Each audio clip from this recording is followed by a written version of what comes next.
kupas lebih lanjut oleh Bu Wiji bagaimana merancang pembelajaran berdiferensiasi itu sendiri. Nah, izinkan saya untuk share screen ya. Bentar.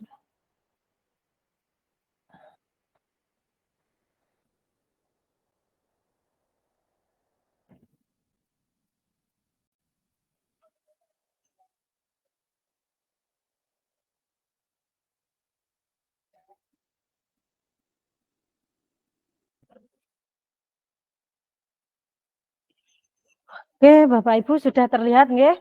Nah, jadi ini yang akan saya kupas di awal itu terkait dengan teaching at the right level.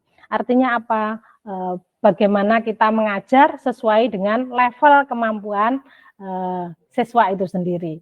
Nah, ini adalah dasar kita sekarang yang kita terapkan, kita implementasikan itu adalah terkait dengan pembelajaran berdiferensiasi. Nah, untuk itu mari kita pahami bersama. Nah, seperti ini di tampilan ini apa yang dapat Bapak ataupun Ibu lihat dari gambar berikut. Ini adalah ada terlihat 3 orang. Nah, seperti apa? Mungkin ada yang mau menyampaikan. Nah, kalau kita lihat dari gambar ini, menurut panjenengan semua, baik Bapak maupun Ibu, itu bagaimana seharusnya cerminan pendidikan yang harus kita terapkan pada anak-anak kita. Nah, seperti ini. Ini ada yang, ada gambar. Mungkin ada yang mau menyampaikan, mengomentari, monggo.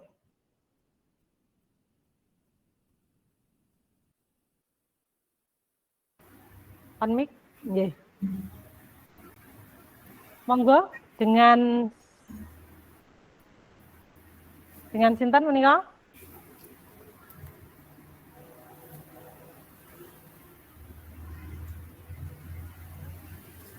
Monggo Bapak atau Ibu? Saya nyoba jawab ya Bu. Oh, panjenengan Bu Erma. Monggo Bu Erma. Iya, kalau dilihat dari gambar sini itu semuanya sama-sama melihat sepak bola. Cuma semuanya sama-sama diberikan misalnya alas untuk berdiri. Cuma karena ketinggiannya berbeda sehingga capaian yang untuk melihat sepak bola ini tidak bisa dilaksanakan gitu. Seharusnya dari segi alas kakinya itu disesuaikan dengan kondisi si anak itu sehingga si anak itu bisa melihat sepak bola dengan nyaman. Ya, dengan nyaman juga. Baik, terima kasih. Ada komentar yang lain? Atau cukup satu? Saya pengen kita sharing Bapak Ibu sehingga betul-betul panjenengan tahu pentingnya pembelajaran berdiferensiasi itu. Nah, baru kalau kita sudah tahu pentingnya pembelajaran berdiferensiasi, maka Bapak Ibu bisa merancang pembelajaran berdiferensiasi itu seperti apa sehingga tujuan dari pembelajaran itu sendiri dapat tercapai begitu. Nah, monggo, masih ada yang mau memberikan komentarnya? Pas? Baik. Nah, beginilah seharusnya Bapak Ibu. Seperti yang disampaikan oleh Bu Erma, betul. Artinya apa? Kita memberikan bantuan pijakan kepada siswa itu sesuai dengan kebutuhannya. Kalau yang sudah tinggi dan dapat melihat dengan jelas tanpa bantuan di bawahnya, alasnya, maka juga tidak perlu kita bantu terlalu banyak. Nah, sedangkan yang membutuhkan seperti anak yang kedua, tingginya itu sedang gitu. Tetapi dia pun juga belum mampu melihat dengan jelas bagaimana kondisi yang ada di lapangan tersebut. Sehingga perlu kita bantu memberikan tumpuan yang sesuai dengan kebutuhannya. Terlebih ini yang paling pendek di sini, maka memerlukan bantuannya tidak hanya satu papan, tetapi memerlukan 2 papan sehingga si anak yang ketiga ini mampu melihat dengan jelas.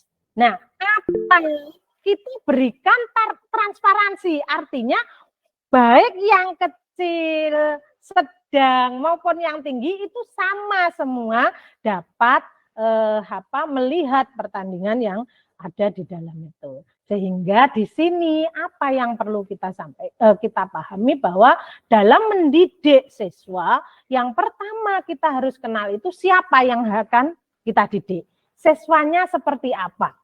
Dan tujuannya atau target capaiannya itu seperti apa. Sehingga beragam siswa itu pun itu dapat mencapai tujuan pembelajaran sesuai dengan yang diharapkan.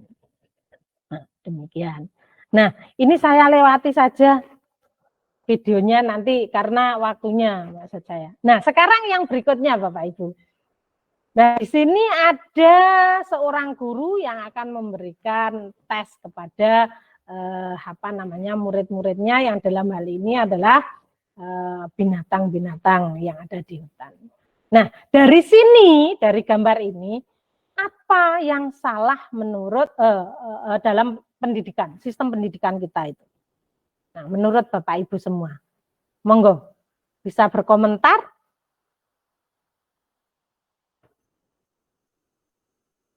Ini akan melakukan seleksi kepada semuanya, tetapi dengan menggunakan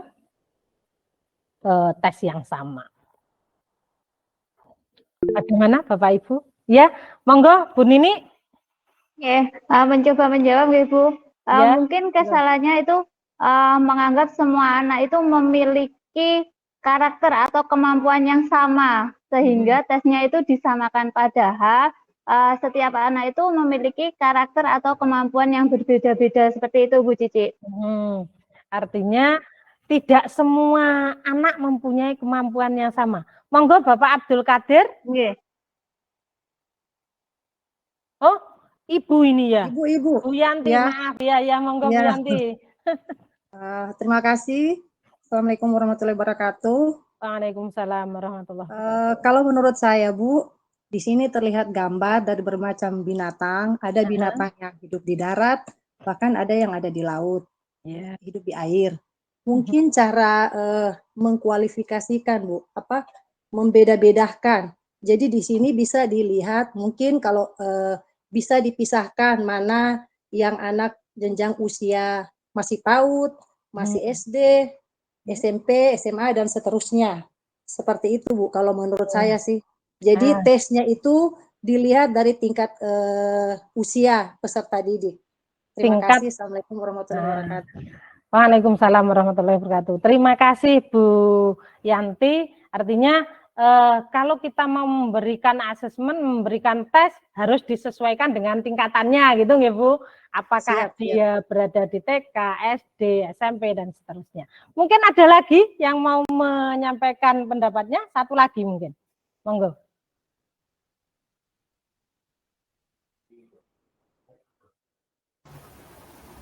Mungkin dari kolom chat ini Bapak Anton ini menyampaikan bahwa setiap peserta didik mempunyai kemampuan atau potensi yang berbeda-beda. Terima kasih. Nah, terima kasih. Jadi di sini Bapak Ibu, betul yang disampaikan oleh Bapak Ibu semuanya, baik Bu Yanti, Bu Nini, dan juga Pak Kadir. Pak Anton, maaf. Nah, di sini kalau kita perhatikan, ada gajah, ada monyet, dan ada ikan dan seterusnya. Padahal di sini yang diberikan tesnya itu sama semua, memanjat pohon. Nah, kalau kita perhatikan yang memanjat berarti yang bisa itu nanti siapa? Jelas monyet yang akan menang. Ya, seperti itu. Nah, sehingga di sini Bapak Ibu harus mampu mengklasifikasikan bahwa tingkat kemampuan siswa itu sampai di mana. Nah, kalau kita memberikan tes itu harusnya juga disesuaikan dengan kemampuan siswanya. Jangan disamaratakan. Nah, artinya apa? Ini pun juga perlu perbedaan. Meskipun materi atau topik yang kita berikan sama, tetapi tingkat kemampuan yang berbeda, maka itu pun juga harus kita fasilitasi perbedaannya. Agar kita mencapai tujuan pembelajaran itu, kita harus memperhatikan orang-orang siapa saja yang ikut ke sana. Nah, nanti kalau mau ke puncak berarti kalau orang yang 50 lebih mungkin tidak bisa naik sampai ke puncak. Jadi bagaimana? Harus kita mempersiapkan dana, misalnya naik kuda. Nah, nanti kan dananya. Kalau anak-anak kita sesuai dengan kesiapan belajarnya tadi. Kemudian berdasarkan minat, yaitu minat adalah salah satu motivator penting bagi murid untuk dapat terlibat aktif dalam proses pembelajaran. Kemudian profil belajar, cara yang paling disenangi siswa agar memahami materi yang disampaikan. Nah, untuk profil belajar ini bisa tentang lingkungan kita, lingkungan belajar anak, kemudian gaya belajar juga bisa, suasana di dalam kelas itu juga termasuk profil belajar. Dalam melakukan pembelajaran diferensiasi, kita perlu melakukan asesmen awal pembelajaran. Mengapa kita perlu melakukan asesmen awal pembelajaran? Karena untuk mengidentifikasi kebutuhan belajar peserta didik. Dan hasilnya nanti digunakan untuk merancang pembelajaran yang sesuai dengan tahap capaian peserta didik. Kemudian yang kedua, untuk mengetahui kesiapan dan kebutuhan peserta didik untuk mempelajari